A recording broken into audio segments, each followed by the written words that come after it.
Pinusuan ng netizens ng station ID para sa 75th anniversary ng GMA.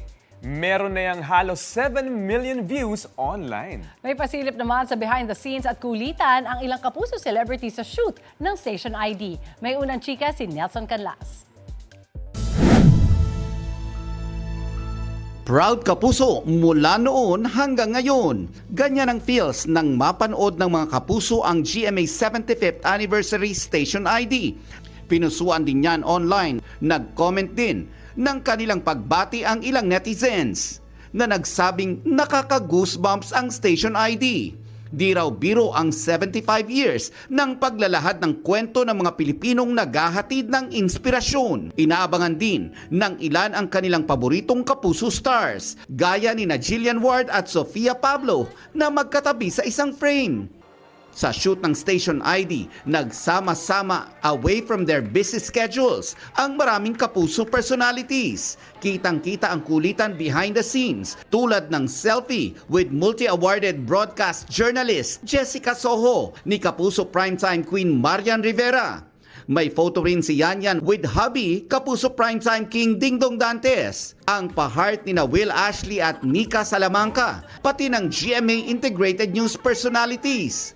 Ang sweet moments ni na Barbie Fortesa at David Licauco.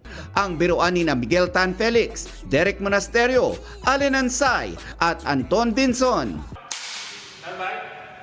Para kay Alden Richards, may pitik sa puso ang mensahe ng Station ID na isang love letter para sa mga kapuso. Kasi yun nga, parang it's really not for them. Wala naman talagang GMA. If walang naniwala, walang nagtiwala, at walang sumuporta sa network, hindi siya abot ng 75 years. That moment na nandun lahat ng artista ay masaya kaming makita silang lahat.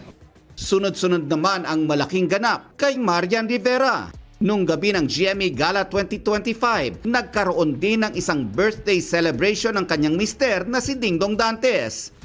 And to commemorate their attendance sa gala, nag-post sila ng kakaibang Get Ready With Us video na may special participation pa ng dalawa nilang kids na sina Zia at Sixto. Concept ng asawa ko yun. Actually, pinakita namin yung concept na sabi namin, may gagawin si mama at saka si dada. Willing ba kayo na sumama sa video? Sabi nila, of course mama. So ginawa namin. Very excited talaga yung dalawa din na sumama dun sa video. In a few days, birthday naman ni Marian ang isa-celebrate. Sabi ko lang, gusto kong maging intimate lang with my close friends talaga. In time for Marian's big day, inilabas ng isang glossy magazine ang kakaibang concept kung saan cover si Yanyan. Super happy ako na meron akong something new na nagawa for myself. Kwelang hirit dyan ni Dingdong. Pare, pakis nga. Ito ang unang balita. Nelson Canlas para sa GMA Integrated News. Gusto mo bang mauna sa mga balita?